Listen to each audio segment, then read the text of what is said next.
मैं अशोक कुमार मिश्रा आपको electric charge के बारे में इंट्रोडक्ट करेंगे। तो सबसे पहले जब हम किसी दो आवेशों को आपस में दो वस्तुओं को जब आपस में रगड़ा जाता है तो हम देखते हैं जब उनको रगड़ करके किसी छोटी छोटी वस्तुओं के पास ले जाया जाता है तो वह उन छोटी वस्तुओं को अपनी ओर आकर्षित करने का गुण रखते हैं। और इसी पर इसमें ये होता है कि एक रगड़ने वाली एक वस्तु इलेक्ट्रॉन को ग्रहण करती है और दूसरी इलेक्ट्रॉन को त्यागती है। तो जो ग्रहण करती है उसे ऋणावेश यानी नेगेटिव चार्ज, और जो त्यागती है, जो इलेक्ट्रॉनों का त्याग करती है, उसे धनावेश यानी पॉजिटिव चार्ज। उसी पर कूलाम ने अपना एक नियम दिया और वो नियम उन आवेशों के ऊपर आधारित है। यदि दो समान आवेश है तो उनके बीच रिपल्सन फोर्स, और दो अगर अपोजिट चार्ज है तो उनके बीच अट्रैक्शन फोर्स कार्य करता है। तो कूलाम का नियम दो स्थिर बिंदुओं के मध्य लगने वाला आकर्षण या प्रतिकर्षण बल उन आवेशों के गुणनफल के अनुपाती होता है तथा उन आवेशों के बीच की दूरी के वर्ग के व्युत्क्रमानुपाती होता है। अनुपाती मतलब एक क्वांटिटी अगर फिजिकल बढ़ रही है तो दूसरी भी फिजिकल क्वांटिटी बढ़ेगी। व्युत्क्रमानुपाती का मतलब अगर एक फिजिकल क्वांटिटी घट रही है तो दूसरी बढ़ेगी, या दूसरी बढ़ रही है तो पहले घटेगी। तो ये होता है कि अगर हम ये देखा जाए, यदि हम दो भिन्न आवेश हो, ये मान लीजिए Q1 आवेश है, ये Q2 आवेश है, इनके बीच की दूरी स्मॉल r है। यदि इन दो आवेशों के मध्य अगर कोई बल कार्य कर रहा है, मान लीजिए वो बल F है, तो F उन दोनों आवेशों के गुणनफल के अनुपाती होता है, और वही बल इन दोनों आवेशों के बीच की दूरी की वर्ग के व्युत्क्रमानुपाती होता है। इन दोनों आवेशों के बीच की दूरी के वर्ग के व्युत्क्रमानुपाती होता है।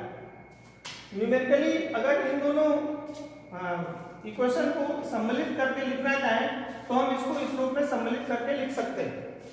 F proportional to Q1 Q2 upon R square.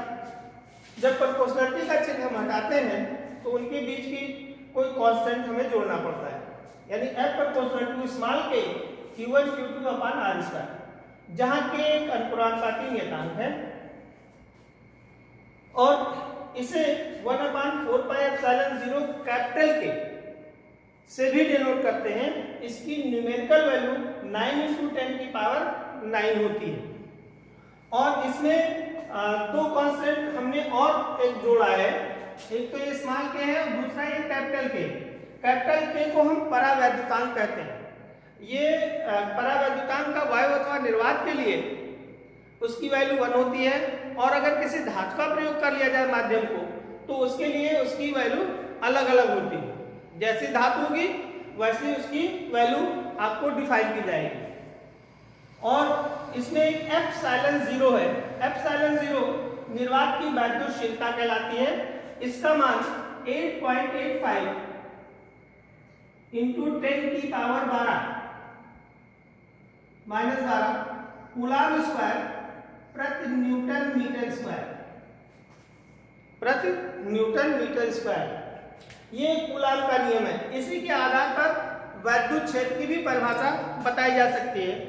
वैद्युत क्षेत्र की परिभाषा, अगर कोई परीक्षण आवेश है, किसी परीक्षण आवेश के बाहर का वह क्षेत्र, यानी अगर कोई आवेश है, मान लीजिए ये कोई आवेश यहाँ पर है और इसके चारों ओर का एक क्षेत्र, इसके चारों ओर एक प्रकार का ऐसा क्षेत्र आ जाता है जहां पर स्थित कोई परीक्षण आवेश, चाहे वो माइन्यूट हो चाहे मैक्सिमम हो।